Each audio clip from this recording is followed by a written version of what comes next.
எனக்கு அன்பானவர்களே பாருங்க, சோத்திரம். யோசேப்புக்கு ஆண்டவர் வெளிப்படுத்திட்டார். 2 முறை ஆண்டவர் என்ன பண்ணிட்டாரு? சொப்பனத்தில் 2 தடவை ஆண்டவர் வெளிப்படுத்திட்டார். இவனுடைய அரிக்கட்டுகள் எல்லாம் என்ன செய்கிறது? நிமிர்ந்து நிற்கிறது. சோத்திரம். அந்த சகோதரர்களுடைய அரிக்கட்டுகள் என்ன செய்த அவனை அப்படியே பணிந்து வணங்கி நிற்கிறது. இன்னொரு சொப்பனத்தில் சூரியன், சந்திரன், நட்சத்திரங்கள் எல்லாம் இந்த யோசேப்பை என்ன செய்கிறது?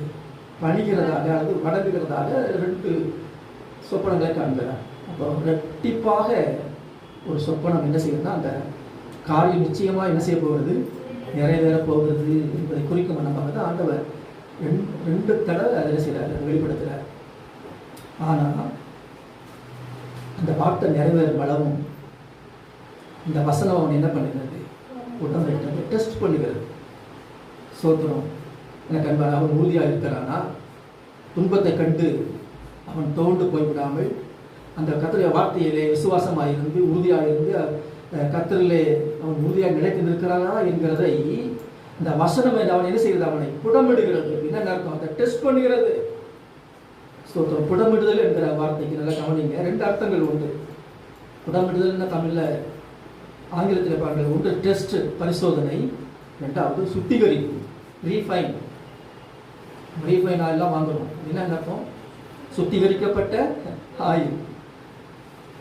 அதே போல தான் பாருங்க, இந்த புடமிடுதல் என்கிற வார்த்தைக்கு முதலாவது பரிசோதனை, டெஸ்ட். 2வது அர்த்தம் என்னது?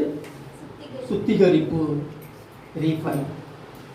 உதாரணமாக பாருங்கள், மரியாளுக்கு ஆண்டவர் வார்த்தையை சொல்லிட்டார். நீ கற்பவதியாக ஒரு குமாரனை பெறுவார், இயேசுவை பெறுவாயாக.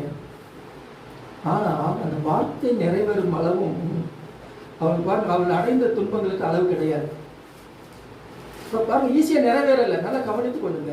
ஆண்டவர் வார்த்தை சொல்லிட்டாரு, ஆனால் நடக்கிறதெல்லாம் வித்தியாசமாக இருக்குது அப்படின்னு நீங்கள் என்ன செய்ய சோர்ந்து போயிடக்கூடாது. மரியாள் பாருங்கள், அந்த தேவதூதன் மூலமாக அவள் சொல்லப்பட்ட வார்த்தையை யோசேப்புக்கு சொன்ன உடனே அவள் என்ன செய்யறான் தெரியுமா?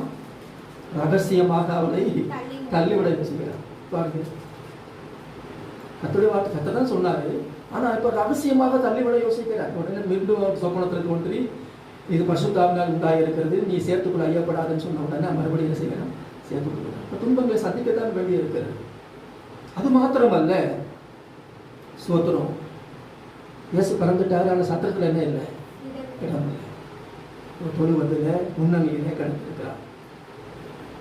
இயேசு பிறந்த உடனே பாருங்க, 2 வயதுக்கு உட்பட்ட ஆண் குழந்தைகள் எல்லாம் ஏறவது என்ன செய்யலாம்? கொள்ளுகிறார். எவ்வளவு துன்பங்கள் பாருங்க. சோத்திரம். யோசிப்பு